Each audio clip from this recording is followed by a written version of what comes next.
안녕하세요. 이번에는 레위기 세 번째 시간입니다. 주로 성결법전을 다루게 되겠습니다. 자, 성결법전은 레위기 17장부터 26장까지를 주로 이렇게 칭합니다. 자, 클로스테르만이 처음 레위기 17장에서 26장을 성결법전, 홀리니스 코드라고 칭하게 되었습니다. 자, 17장은 예배를 어떻게 드려야 하는가를 다루고 있습니다. 그리고 18장에서 20장까지는 가족 안에서의 성결, 주로 성적인 주제를 다루고 있습니다. 21장에서 25장까지는 공동체의 예배의식을 다루고 있습니다. 제사장직, 결혼, 장례식, 거룩한 절기와 날을 다루고 있습니다. 26장은 축복의 길과 저주의 길을 보여주고 있습니다. 성결법전의 핵심은 거룩한 공동체를 위한 공동책임과 노력입니다. 온 이스라엘에게 선포했습니다. 너희의 하나님 나 주가 거룩하니 너희도 거룩해야 한다는 말씀입니다. 성결법전의 독립적인 위치에 대한 이견이 있습니다. 얼드맨스는 처음부터 레위기의 일부였다라고 봅니다. 그래서 이 보수주의 학자와 또 일부 진보주의 학자들 사이에 견해의 차이가 있는데, 사실 저 개인적으로 생각해 보면은 17장에서 26장이 다루는 주제가 다양한 주제가 들어가 있기 때문에 이것을 별도의 성결법전으로 보기에는 좀 애매한 부분도 있습니다. 그래서 성경 내용 자체가 무슨 말을 하는지를 초점을 맞추어서 다루는 것이 좋겠습니다. 성결법전 언약의 책 신명기 12장에서 28장의 유사성을 이제 비교해 보도록 하겠습니다. 자, 주제를 한 4가지 주제가 이 성결법전의 내용과 출애굽기에 나오는 언약의 책의 내용과 신명기에 나오는 내용이 유사합니다. 바른 예배에 대한 서론 부분이 레위기 17장에 나오고요. 성결법전에서는 레위기 17장에, 언약의 책에서는 출애굽기 20장 19절에서 23절에 나옵니다. 신명기에서는 12장에 이 주제가 나옵니다. 축복과 저주의 내용, 결론 부분에 나오는 내용인데, 레위기 26장 대부분이 성결법전에서 축복과 저주를 다루고 있습니다. 언약의 책에서는 출애굽기 23장 20절에서 33절의 일을 다루고 있습니다. 신명기에서는 27장에서 30장 일을 다루고 있고요. 땅에 대한 의무는 성결법전에서는 레위기 19장 9절 이후에서 다루고 있고 25장이 또 다루고 있습니다. 언약의 책에서는 출애굽기 23장 10절에서 11절의 일을 다루고 있고요. 신명기에서는 15장, 24장 19절에서 22절, 26장이 다루고 있습니다. 거룩한 절기에 대해서는 성결법전에서는 레위기 23장이, 언약의 책에서는 출애굽기 23장 12절에서 19절이, 신명기에서는 16장 1절에서 7절의 일을 다루고 있습니다. 자, 레위기 17장은 피에 대한 규정을 다루고 있습니다. 레위기 17장은 1장에서 16장과 18장에서 26장의 가교 역할 혹은 전환 역할을 하고 있습니다. 웨남이나 해리스나 헤스나 가네 같은 학자들이 이렇게 보고 있습니다. 자, 다수가 그렇게 보고 있죠. 자, 1절에서 9절의 해석 문제는 이는 제물만 의미하는가, 식용도 포함되는가의 문제입니다. 자, 고기를 먹기 위해서 성전에서 짐승을 잡지 않았다고 해서 이스라엘 중에서 끊어지는 것은 너무 가혹합니다. 여기서 피 흘림은 우상 숭배와 연관이 있습니다.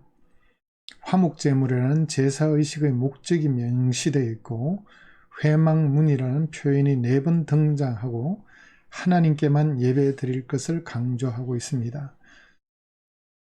또 7절에 순념소 귀신에게 우상숭배를 금지하는 내용을 볼 때 이는 우상숭배를 금하는 조치인 것입니다. 신명기 12장 15절에서 16절은 성전이 아닌 다른 곳에서 식용을 위한 짐승 도사를 허용하고 있습니다. 자, 8절의 번제와 제물은 모든 종류의 제물을 상징하는 표현입니다. 이는 이방인들도 준수해야 했던 것입니다. 자, 레위기 17장 10절에서 16절은 피는 절대로 먹어서는 안 된다고 규정하고 있습니다. 내가 그를 끊을 것이라. 예. 히크라티, 히필형 동사를 사용하는데, 예, 이 표현을 사용해서 끊는 행위의 주체가 하나님이심을 말씀하고 있습니다. 피를 먹으면 하나님 자신이 끊어버리실 것이라는 말씀이죠. 육체의 생명은 피에 있음이라. 내가 이 피를 너희에게 주어 제단에 뿌려 너희의 생명을 위하여 속하게 하였나니 생명이 피에 있으므로 피가 죄를 속하느니라 라고 말씀합니다. 자, 이 구절은 정말 중요한 구절이기 때문에 암송하면 좋겠습니다. 생명은 피에 있다라고 말씀합니다. 제물의 피를 통해 이스라엘 백성은 용서받았습니다. 짐승의 피가 죗값으로 사람이 흘려야 할 피를 대신한 것입니다. 그래서 짐승의 피는 먹어서 안 된다고 말씀하고 있는 것입니다. 자, 짐승의 피가 어떻게 죄를 사는가? 4가지 견해가 있습니다. 짐승의 생명이 사람의 생명을 대신한다. 밀그롬 루커 같은 학자의 견해입니다. 예수님의 대속사역과 잘 어울리는 견해입니다. 두 번째 견해는 짐승의 피가 죄 지은 사람의 몸값이 된다. 브리히토 같은 사람이 얘기하는 건데, 글쎄요. 그 다음에 짐승의 피가 죄 지은 사람을 대체한다. 조하르 같은 사람이 얘기한다. 이것도 좀 의문이 듭니다. 마지막 견해는 짐승의 생명력이 죄인을 정결케 하고 그를 죽음으로부터 보호한다. 퀴치, 헤스 같은 사람의 견해입니다. 자, 이 중에서 첫 번째 견해가 가장 타당하지 않나 생각이 됩니다. 피의 모형론적인 의미는 피는 피 속에 생명이 있기 때문에 속죄를 하게 되고 이는 예수님의 보혈을 상징하는 것입니다.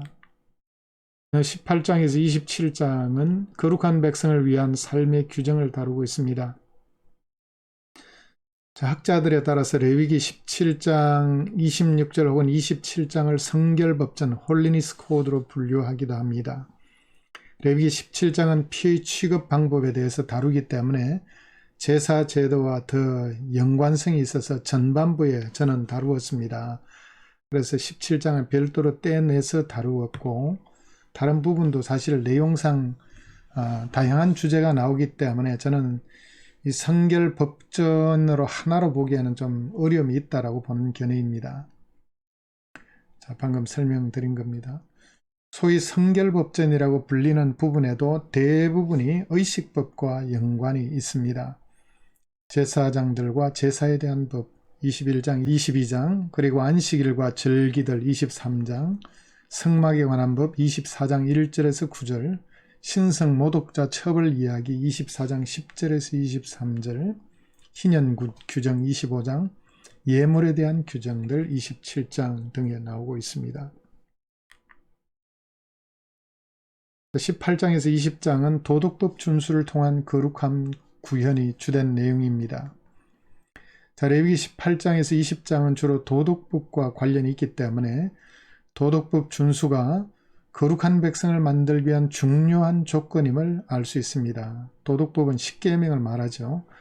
그래서 십계명 잘 지키는 것이 1차적으로 우리가 거룩한 삶을 사는 방식입니다. 십계명 속에는 하나님의 거룩한 뜻이 들어있기 때문에 십계명을 잘 지키게 되면 우리의 삶이 거룩하게 되는 것 당연하죠. 많은 사람들이 거룩하면 주로 구별됨, 분리됨이란 개념으로 접근합니다. 특별히 한국교회는 이렇게 많이 접근합니다. 이는 레위기가 가르치는 거룩함의 개념의 일부분에 불과한 것입니다. 18장에서 끝까지는 주로 삶과 관계된 것입니다. 십계명을 지키고 또 정의로운 삶을 살고 사랑의 삶을 사는 이와 같은 것들 모두를 포함해서 거룩이라고 말하고 있습니다. 레위기 18장에서 20장에서 다루는 거룩함이란 주로 십계명 준수와 사회적인 실현과 같은 도덕적인 삶과 연관이 있습니다. 자, 레위기 18장, 20장은 특히 성적인 부패를 방지하는 것이 거룩한 삶의 기초임을 밝히고 있습니다. 자, 이들 성적인 부패상은 가나안 7족속들이 주로 범한 죄의 목록들입니다. 성적인 범죄의 대부분은 근친상간과 관계된 죄들입니다. 간음, 우상숭배, 동성애, 짐승과 교합 등과 같은 도덕법도 함께 다루고 있습니다. 이들 죄에 대해서 대부분 극형에 처해지거나 백성 중에 끊어지거나 무자함의 처벌을 규정하고 있습니다. 거룩함이란 주로 성적인 정결함에서 온다는 사실을 레위기 18장과 20장을 읽으면 확실히 알 수 있습니다. 이스라엘 백성이 이런 음란한 행위나 우상 숭배와 같은 죄를 범하지 말아야 하는 중요한 이유는 이들이 하나님과 언약 관계 속에 있기 때문입니다. 하나님의 거룩하심처럼 그들도 거룩해야 그의 소유된 백성이 되어 제사장 나라 거룩한 백성이 될 수 있기 때문입니다. 출애굽기 19장 5, 6절 이미 보았죠. 아브라함 언약 성취를 위해서는 제사장 나라 거룩한 백성이 되어야 됩니다. 이를 위해서는 십계명을 지켜야 되는 거죠.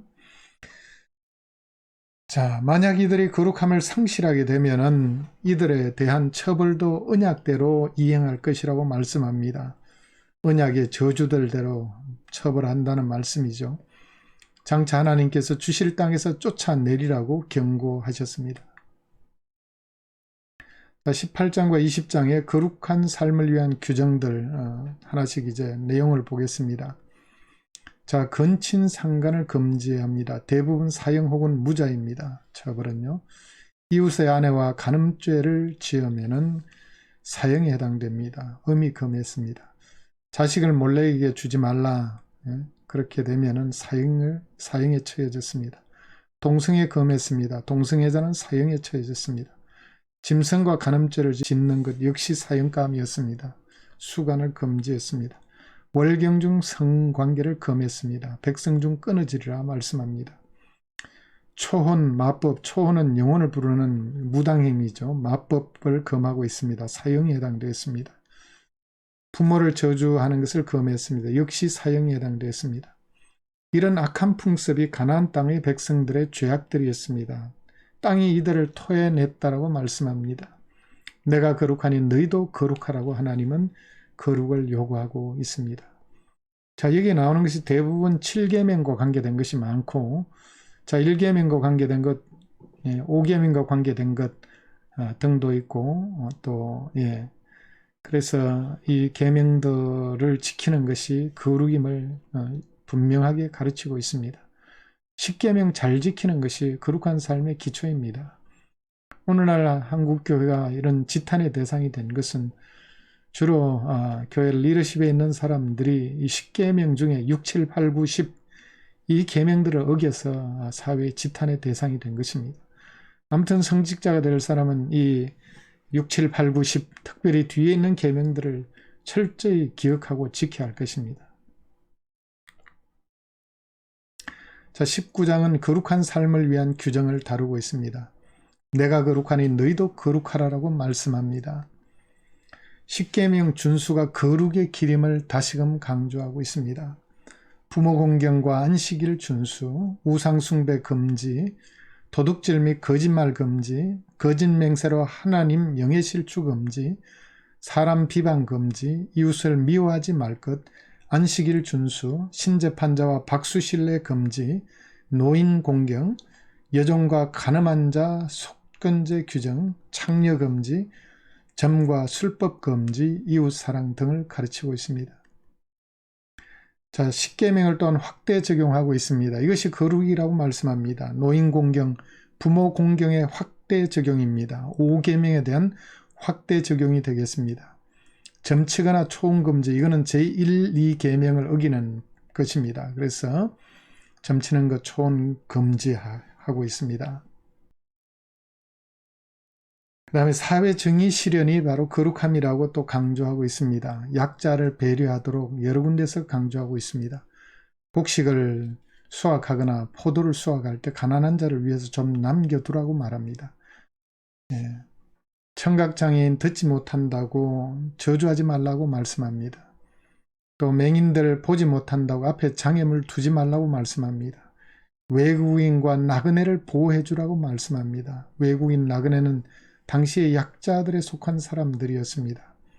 또 공정한 재판을 하라고 말씀합니다. 가난한 자라고 두둔하지 말라고 규정하고 있습니다.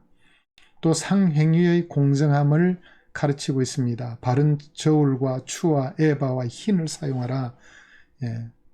청량 도구들을 속이지 말라는 것이죠. 공정한 상행위, 이것이 바로 사회 정의의 한 부분이죠. 또 이웃 사랑을 명하고 있습니다. 이웃 사랑은 거룩한 삶의 핵심 중에 핵심입니다. 남을 헐뜯는 말을 퍼뜨리지 말라. 16절에 말씀하고 있고, 이웃을 미워하거나 원수 갚지 말라. 내 이웃을 내 몸처럼 사랑하라. 예수님이 말씀하신 그 말씀이 여기 있습니다. 이웃이 잘못하면 너는 반드시 그를 타일러야 한다. 잘못하는 것을 알면에도 불구하고 입 다물고 있으면 안 된다는 겁니다. 잘못하는 것 깨우쳐 주라는 말씀입니다. 자, 21장, 22장, 24장, 27장에서는 합당한 예배를 통한 거룩함 구현을 말씀하고 있습니다. 자, 제사장과 대제사장이 시체로 말미암아 부정하게 되지 않도록 장례식 참석 여부에 대해서 규정하고 있습니다. 율법은 사람의 죽음을 부정한 것으로 여기고 이에 닿는 자를 부정하게 여겼습니다. 부정한 사람은 성막에서 섬길 수 없기 때문에 제사장과 대제사장의 장례식 참여 범위를 엄격히 규정하고 있습니다. 제사장은 어머니, 아버지, 아들, 딸, 형제, 자매가 죽었을 경우에 장례식에 참여하는 것은 허용되었지만 대제사장은 어떤 가까운 가족의 장례식에조차 참여하지 못하도록 규정하고 있습니다. 특히 대제사장은 하나님께서 성별하신 관유가 그의 위에 있기 때문에 부모의 장례식조차 참여할 수가 없었습니다. 엄청난 규정이죠. 자, 이들 가정의 거룩함을 위해서 결혼 배우자 선정 기준에 대해서도 또한 규정하고 있습니다. 대제사장과 제사장은 창녀나 이혼당한 여인이나 몸을 버린 여자와 결혼해서는 안 됩니다. 대제사장은 과부와 결혼하지 못하도록 또한 규정하고 있습니다. 그 이유는 구약시대의 제사장직은 계승직이기 때문에 경건한 자손을 낳아 양육해야 경건한 제사장직이 계승될 수 있기 때문입니다. 그리고 제사장 가정의 거룩함은 제사장 자신과 사역의 거룩함을 유지하기 위해서 꼭 구비되어야 할 조건이었습니다. 만약 제사장의 딸이 행음하여 자신을 속되게 하면 그의 아버지를 속되게 한 것이기 때문에 그를 불사르라고 명하고 있습니다. 제사장과 대제사장의 이런 거룩함이 요구되는 이유는 이들은 하나님을 가까이서 섬기기 때문입니다. 하나님을 가까이하여 섬기는 자는 거룩함이 없이는 결코 거룩하신 하나님을 섬길 수가 없습니다. 자, 제사장의 성물을 거룩하게 다루기 위해서 먹을 수 있는 경우와 먹지 못하는 경우를 또한 가르치고 있습니다.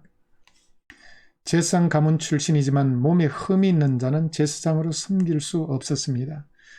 몸이 불편하기 때문에 제사장으로 섬기는 데 어려움이 있기 때문이고 영적인 차원에서 흠이 있는 자에 내포된 상징적인 의미가 또한 있기 때문입니다. 그러나 그들은 제사에 드린 성물을 먹을 수는 있었습니다. 제사장에게 주어진 성물을 먹을 수 없는 경우가 있었습니다. 시체에 접촉하거나 설정을 하거나 부정한 벌레에 접촉이 되어 부정하게 되었거나 나병 환자나 유출병 환자가 되었을 경우에는 성물을 먹을 수 없었습니다. 부정한 상태에서 성물을 먹으면 죄를 짓게 되고 그로 말미암아 죽을 수도 있다고 경고합니다. 일반인은 성물을 먹을 수 없었지만 제사장이 돈으로 산 사람은 성물을 먹을 수 있었습니다. 일반인이 부지 중에 성물을 먹으면 그것의 5분의 1을 더하여 제사장에게 보상해야 했습니다. 그리고 제물을 드리는 자는 흠이 있는 제물을 드릴 수 없었습니다. 자, 예외는 자원 제물은 예외가 있었습니다. 자, 이는 펠로십 교제에 초점이 맞춰져 있기 때문입니다. 이는 신학적인 관점에서 보면 흠이 없는 제물은 무죄하신 예수 그리스도를 예표하기 때문에 특별히 속죄제나 속건 제물은 흠이 있어서는 안 됩니다. 제물을 드릴 때 어미와 새끼를 같은 날에 드릴 수 없었습니다. 비록 짐승이지만 하나님의 자비하심 때문이라고 봅니다. 자, 이스라엘 백성을 구원하신 목적은 너희의 하나님이 되려고 너희를 애굽 땅에서 인도해낸 자니 나는 여호와이니라 라고 말씀합니다. 자, 본문에 계속 반복해서 나오는 말이 나는 너희를 거룩하게 하는 여호와라는 말입니다. 언약 백성으로 구비되기 위해서는 거룩하게 하시는 하나님께 적합한 거룩한 백성이 되어야 했습니다. 무엇보다 예배 집례자와 예배하는 백성의 올바른 예배는 거룩한 삶의 기초였습니다. 예배 잘 드리는 것 거룩한 삶으로 가는 길이라는 말씀이죠. 자, 오늘날 이 원리를 적용하면 먼저 예배 집례자인 목회자 자신이 철저히 거룩한 삶을 살아야 하고 예배에 참여하는 성도들도 하나님께서 예배를 받으실 수 있도록 자신을 거룩한 산 제물로 드려야 마땅할 것입니다. 자, 24장 1절에서 9절에는 성막의 등잔불과 진설병에 대한 규정이 나옵니다. 자, 등잔과 진설병상은 향단과 함께 성소에 배치되어 있었습니다. 이들 기구들은 특별한 상징적인 의미를 지니고 있었습니다. 향단의 향연은 성도의 기도를 상징하고 등잔에 타오르는 등잔불은 세상의 빛이 되시는 예수 그리스도를 상징합니다. 진설병상의 떡은 말씀을 상징하며 또 말씀이 육신이 되신 그리스도를 상징하기도 합니다. 제사장은 매 안식일마다 새로 구운 진설병상에 진열하고 원래 있던 떡은 거두어서 제사장이 먹었습니다. 이는 말씀의 사역자들이 매주 새로운 하나님의 말씀을 성도들에게 강론해야 할 것을 상징한다고 볼 수 있겠습니다. 자, 27장에는 서원 예물과 첨난 가축과 11조에 대한 규정이 나옵니다. 사람이나 가축이나 집이나 밭을 서원 예물로 드릴 경우에 돈으로 환산하여 드려야 하고 만약 서원한 사람이 무르기를 원하면 5분의 1을 더해서 바쳐야 했습니다. 가축 중에 처음 난 것은 정결한 짐승이면 이미 하나님의 것으로 정해져 있기 때문에 서원 예물로 드릴 수 없었습니다. 11조의 경우 곡식이나 열매는 5분의 1을 더해 물을 수 있었습니다. 그러나 소나 양의 경우에는 목자의 지팡이 아래 통과하게 하여 매 10번째 것은 여호와의 성물이 되게 했습니다. 이 경우에는 바꾸거나 물을 수 없었습니다. 만약 바꾸게 되면 둘 다 성물로 드려야 했습니다. 자, 인간의 마음은 간사하기 때문에 자기가 갖는 것은 더 살찐 걸로 갖고 드리는 것은 삐쩍 마른 것을 드릴 수 있기 때문에 그렇게 속이지 못하도록 이렇게 규정하고 있습니다. 서원 예물이나 첨난 가축이나 11조에 대한 규정들은 우리의 헌금 생활에 있어서 거룩해함을 의미합니다. 하나님은 우리의 지갑도 거룩해지기를 원하십니다.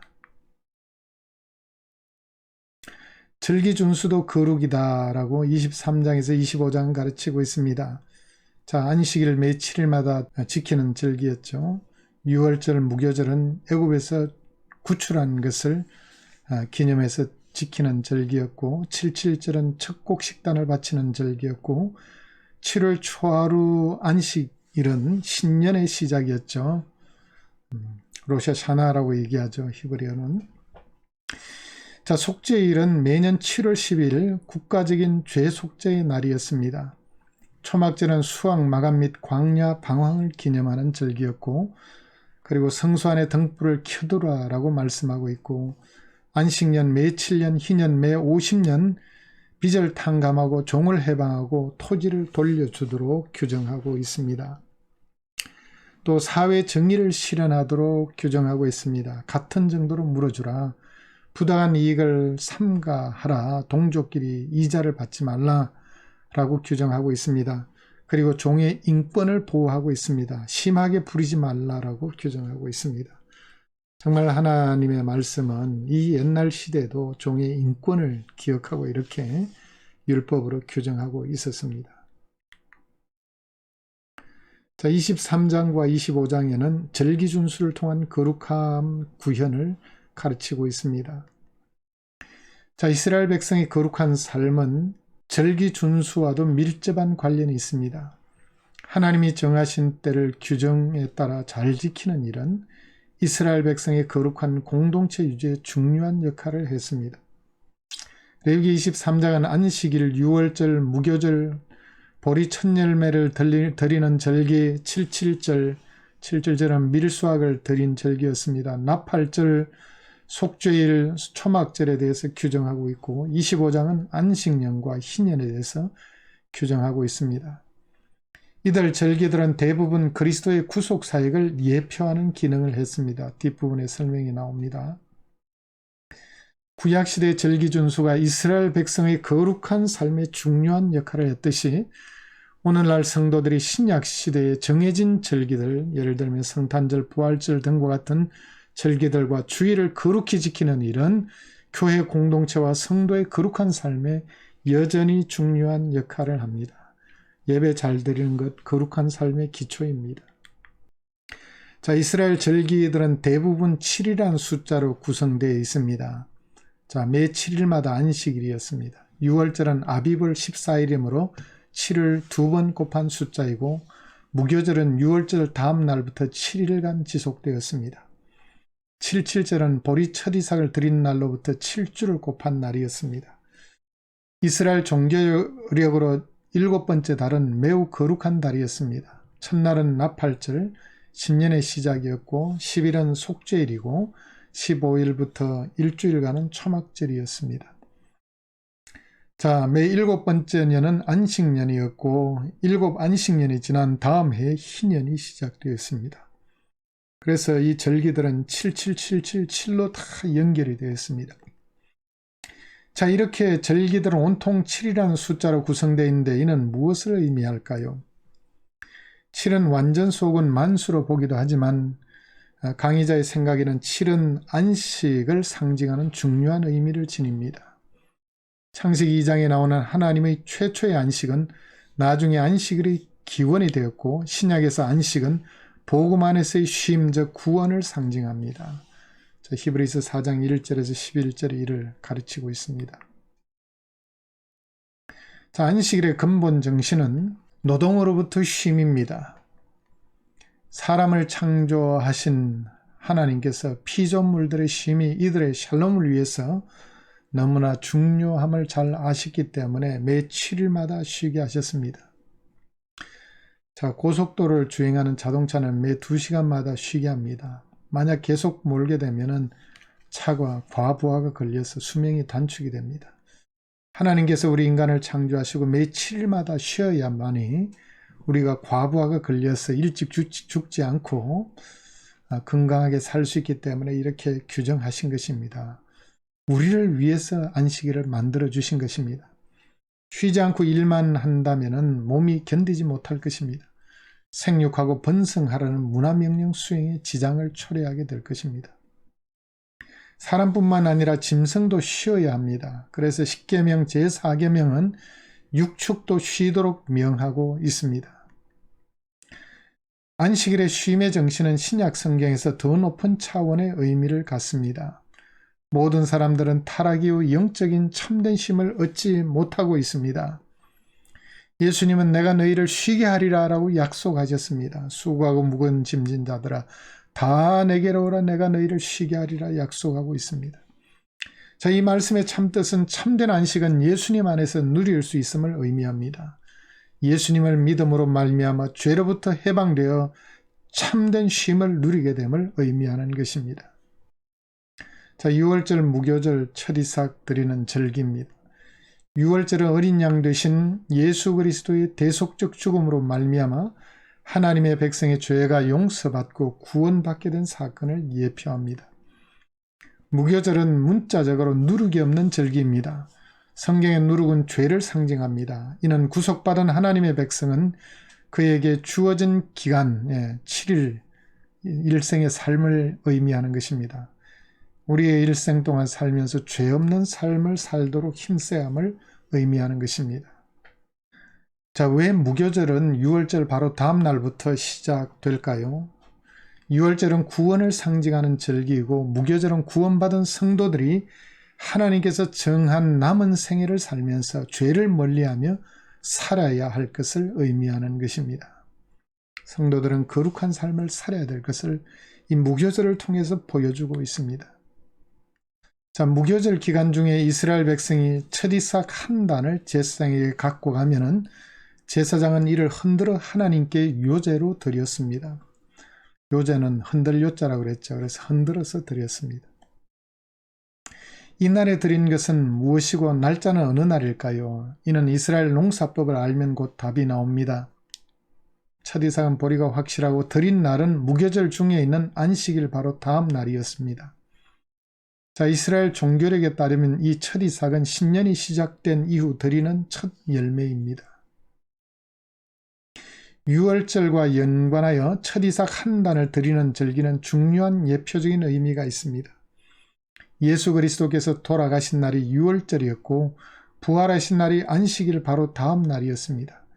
그래서 이 첫 이삭을 드린 날은 예수 그리스도의 부활하신 날과 일치합니다.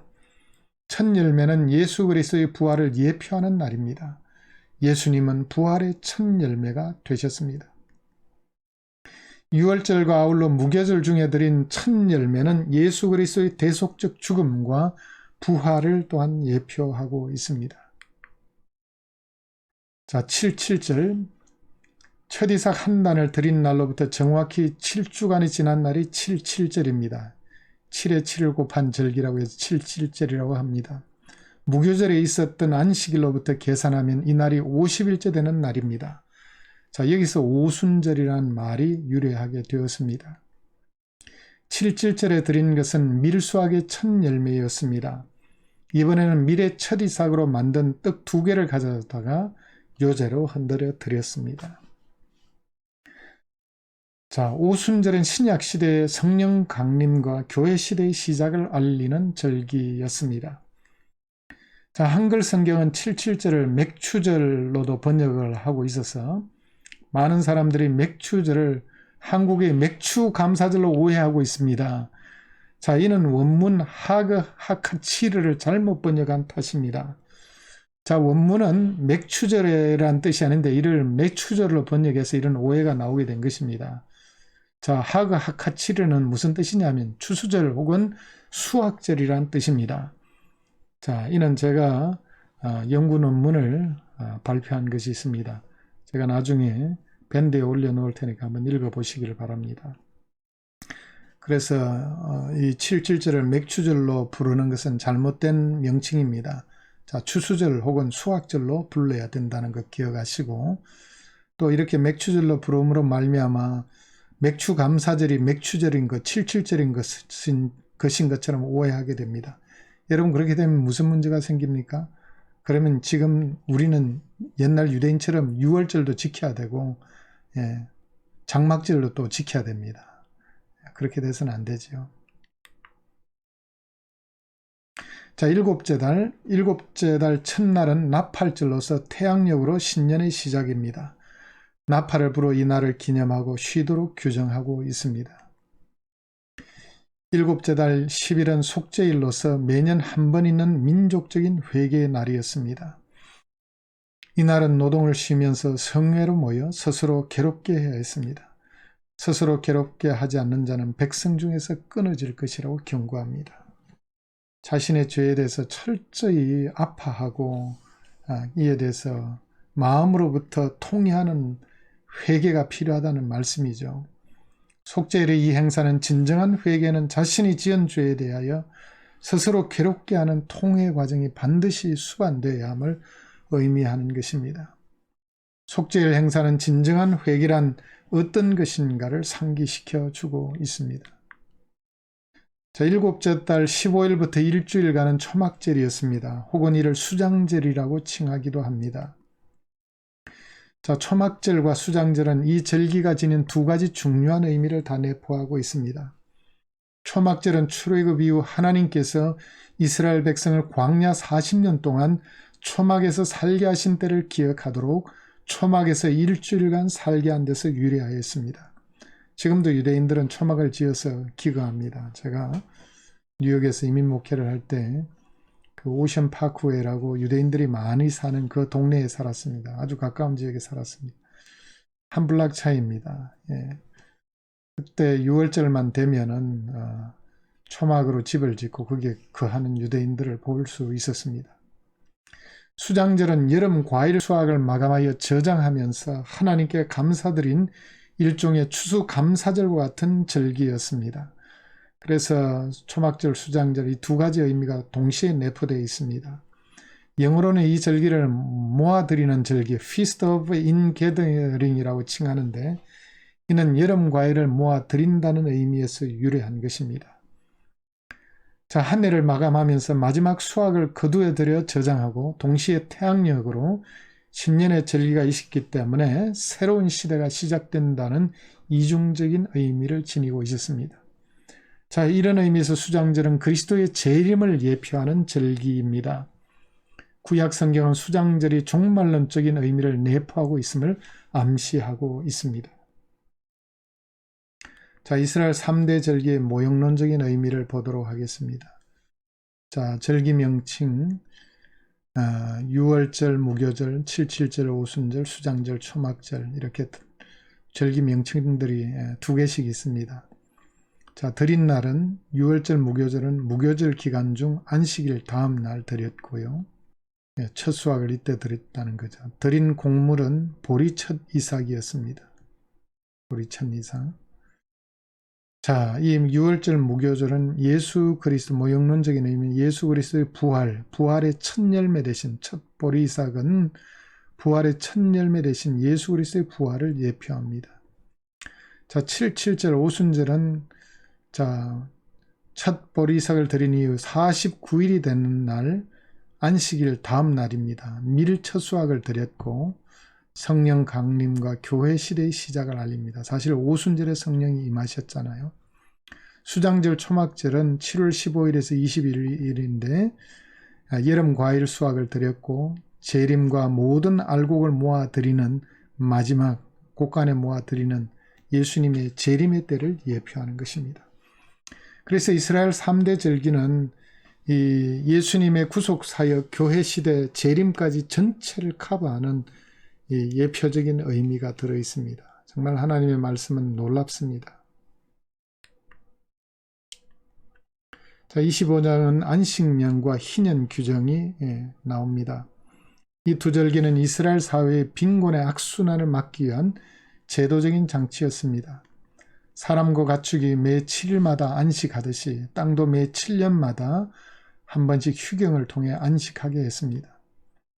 안식년은 1차적으로 땅의 쉼을 통해 소출을 높이기 위한 배려가 있었고 동시에 안식년 기간 중에 땅에서 자라난 소산은 누구나 먹을 수 있었기 때문에 특히 가난한 자들을 위한 하나님의 배려가 깔려 있었습니다. 자, 신명기에는 안식년에 빚을 면제해 주는 면제년으로 지키도록 규정하고 있습니다.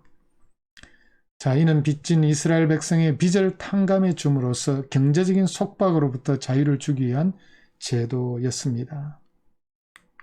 안식년을 7번 지난 49년 다음 해가 희년이었습니다. 자, 희년은 제49년 속죄일 나팔 소리와 함께 시작되어 제50년을 희년으로 지켰습니다. 제49년이 안식년이고 이어서 제50년도 희년으로 경작하지 말아야 하기 때문에 2년을 연속해서 휴경해야 했습니다. 자, 우리에게 질문이 생깁니다. 두 해를 연속해서 쉬면 어떻게 먹고 살 것인가? 자, 하나님은 이에 대해서 책임진다고 말씀하셨습니다. 3년 동안 쓰기에 풍족할 만큼 복을 주신다고 약속하셨습니다. 희년을 지키기 위해서는 하나님의 공급하심을 믿는 믿음이 꼭 필요했습니다. 그런데 이스라엘 역사를 되돌아보면 희년을 제대로 지킨 기록이 전혀 없습니다. 자, 희년에는 팔았던 땅이 원소유주에게 돌아갔습니다. 그리고 종으로 팔린 자는 자유의 몸이 되었습니다. 그리고 빚도 탕감해 주었습니다. 이 두 가지 조치는 가난의 대물림을 방지하기 위한 하나님의 은혜가 배경에 깔려 있습니다. 고대 근동 사회에서 빚은 오늘날 빚의 개념과 완전히 다릅니다. 빚진 자는 자신의 재산을 팔아 갚아야 했고 그래도 모자라면 자신의 몸과 처자의 몸까지 팔아 빚을 갚아야 했던 사회였습니다. 가난은 곧 노예 생활이나 다름이 없는 사회였습니다. 이런 사회에서 경제적인 구제책이 없다면 대대로 노예 생활로 전락하게 됩니다. 희년은 빈곤의 악순환을 막기 위한 하나님의 은혜의 수단이었습니다. 자, 희년의 종으로 팔린 자의 해방을 선포해야 하는 이유는 하나님께서 이스라엘 백성을 애굽의 노예 생활로부터 구원하셔서 자유를 주셨고 그래서 그들은 하나님의 종들이 되었기 때문입니다. 만약 이스라엘 형제가 가난하게 되어 동족에게 몸이 팔리게 되면 종으로 부리지 말고 품꾼이나 동거인과 같이 여기라고 규정합니다. 그리고 이들을 종으로 팔지 못하도록 규정하고 있습니다. 희년의 자유 선포는 이스라엘 백성 간의 주종 관계를 다시금 형제 관계로 회복시킴으로써 평등한 사회를 만들어 하나님의 백성의 샬롬을 회복시키기 위한 조치였습니다. 자, 가나안에 팔았던 땅도 희년에는 반환을 받음으로써 가난의 대물림을 방지했습니다. 농경사회에서 땅은 이스라엘 백성의 직업의 현장이었습니다. 땅을 잃는 것은 직업을 잃는 것과 같았습니다. 이스라엘 백성의 땅은 개인의 소유가 아니었습니다. 땅은 하나님 자신의 소유였고 백성은 단지 땅을 맡은 자일 뿐입니다. 하나님은 제도적으로 부동산 투기를 막으셨습니다. 혹시 이스라엘 백성이 땅을 팔게 되면 언제든지 본인이나 가까운 친척이 토지를 물을 수 있었습니다. 그러나 돈이 없어서 물으지 못하면 희년에는 원소유자에게 돌려주게 되어 있었습니다. 자, 희년의 예표적인 의미를 보겠습니다. 희년이 이스라엘 민족에게 주어진 경제적인 이상이긴 하지만 이 절기가 가진 영적인 의미는 메시아 시대에 이루어질 이상을 선명하게 보여주고 있습니다. 자, 희년의 시작은 제49년 속죄일에 시작되었습니다. 속죄일에 나팔을 크게 불면 희년이 시작되었습니다. 속죄일은 그리스도의 대속을 예표하는 대표적인 절기였죠. 희년에는 두 가지 회복이 이루어졌습니다. 팔았던 땅이 원소유주에게 돌아갔고 종으로 팔린 자는 자유의 몸이 되었습니다. 예수님은 나사렛 회당에서 이사야 61장 1, 2절에 기록된 말씀이 오늘 이루어졌다고 밝힘으로써 희년의 의미를 자신의 사역을 통해 시작된 복음의 관점에서 설명을 하셨습니다. 성경 말씀 한번 보겠습니다. 선지자 이사야의 글을 드리거늘 책을 펴서 이렇게 기록된 데를 찾으시니 곧 주의 성령이 내게 임하셨으니 이는 가난한 자에게 복음을 전하게 하시려고 내게 기름을 부으시고 나를 보내사 포로된 자에게 자유를 눈먼 자에게 다시 보게 함을 전파하며 눌린 자를 자유롭게 하고 주의 은혜의 해를 전파하게 하려 하심이라 하였더라. 자, 이 주의 은혜는 희년을 말합니다. 자, 희년의 자유 선포를 말씀하고 있잖아요. 예수님은 희년에 가난한 자에게 선포된 자유를 복음이 주는 자유라는 차원에서 설명하십니다. 여기서 주의 은혜의 해는 분명히 희년을 암시하는 문구입니다. 설명드렸죠. 복음은 심령이 가난한 자들로 하여금 모든 눌림과 포로됨에서 해방을 선포하는 자유를 의미하는 것입니다. 자, 인간의 타락으로 말미암아 모든 인간은 죄의 노예가 되어 고통 속에서 살아가고 있습니다. 예수 그리스도의 복음은 죄의 노예 생활로부터 풀어 자유를 누리게 하는 좋은 소식입니다. 자, 26장에는 언약적 축복과 저주를 다루고 있습니다. 순종하면 축복, 자손의 복, 번성하게 되고 땅의 복, 풍성한 소출을 약속하고 있고 나는 너의 하나님이 되고 너희는 내 백성이 되리라. 자손의 복, 땅의 복, 복의 통로가 되는 복, 아브라함 언약의 복을 성취한다는 말씀이죠. 그래서 축복과 저주는 철저히 아브라함 언약에 기초하고 있음을 알 수 있습니다. 자, 불순종하면 저주인데 자손이 저주를 받아요. 그래서 자손 수가 준다. 땅이 저주를 받는다. 땅이 황폐하게 된다. 포로로 잡혀간다고 말합니다. 자, 포로로 잡혀가게 되면은 회개하고 겸손함이 회복시킬 것을 또한 약속하고 있습니다. 그래서 이 언약적이란 말이 중요합니다. 하나님께서 아브라함에게 약속하신 축복과 저주, 이것이 바로 말씀을 순종하느냐 불순종하느냐에 따라 달려있다는 말씀입니다. 자, 레위기 신약적인 의미를 보겠습니다. 구약의 제사들은 궁극적으로 예수 그리스도의 희생을 예표합니다. 제물, 피, 제사장, 승막 모두 다 예수 그리스도의 사역을 예표하고 있습니다. 세상 죄를 지고 가는 어린 양 되신 예수님, 그리고 우리의 죄를 위해 흘리신 예수님의 보혈, 대제사장 되신 예수 그리스도, 그리고 성전 되신 예수 그리스도. 그래서 성막과 관계된 이 제물, 피, 제사장, 성막은 모두 다 예수 그리스도를 예표하고 있습니다. 그분의 사역을 예표하고 있습니다. 그리하면 그가 세상을 창조한 때부터 자주 고난을 받아야 할 것이로되 이제 자기를 단번에 제물로 드려 죄를 없이 하려고 세상 끝에 나타나셨느니라. 자, 예수님께서 구약시대 마지막에 나타나셔서 구약의 모든 예표를 완성하게 되었다는 것이죠. 자, 세상 끝 예수님의 초림은 구약시대의 관점에서 보면 종말의 시작이었습니다. 그래서 세상 끝이라고 표현하고 있습니다. 예수님은 멜기세덱의 반차를 좇은 영원한 대제사장이 되셨습니다. 히브리서 5장에서 7장의 일을 밝히고 있습니다. 그래서 구약시대의 제사장직은 예수 그리스도의 대제사장직을 예표하고 있습니다. 자, 이번 시간 여기까지 강의하겠습니다.